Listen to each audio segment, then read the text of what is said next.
Naranasan mo na bang bumili sa tindahan at sinuklian ng candy? O kaya naman kulang ng piso o higit pa dahil wala daw bariyang panukli? Nakaka-relate ka ba dito?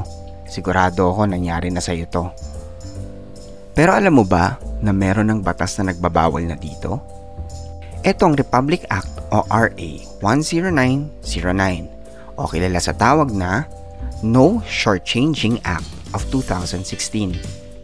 Layunin ng batas na to ang patas na sukli at presyo ng mga paninda o goods na maaari mong bilhin at sakop neto lahat ng business, kahit tindahan man yan o malaking supermarket.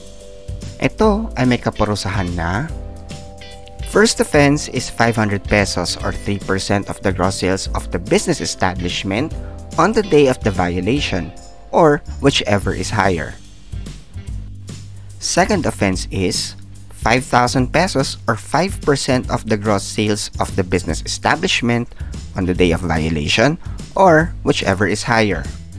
Third offense is 15,000 or 7% of the gross sales of the business establishment on the day of the violation or whichever is higher, and the license to operate of the business establishment shall, upon recommendation of the DTI, shall be suspended for 3 months by the appropriate government agency. Fourth offense is 25,000 pesos or 10% of the gross sales of the business establishment on the day of the violation or whichever is higher. The license to operate of the business establishment shall, upon recommendation of the DTI, be revoked by the appropriate government agency. Paano nga bang paraan ng pag-submit ng reklamo? Ang consumer ay dapat mag-submit ng letter of complaint. Kasama nito ang mga documentary na ebidensya, gaya ng resibo, police report, video o picture o kahit anumang magpapatunay ng violation sa loob ng 10 working days mula nang mangyari ito. Ang hindi pag-submit ng mga ebidensya sa loob ng nakatakdang araw ay magresulta ng dismissal ng reklamo. Ang kinatawan ng DTI ay mag-iimbestiga sa loob ng 10 working days mula sa araw na matanggap ang reklamo at pag-aaralan kung may sapat na basehan upang masampahan ito ng formal na reklamo. Matapos masampa ang formal na reklamo ay bibigyan ng 10 working days ang business establishment para sumagot sa nasabing reklamo.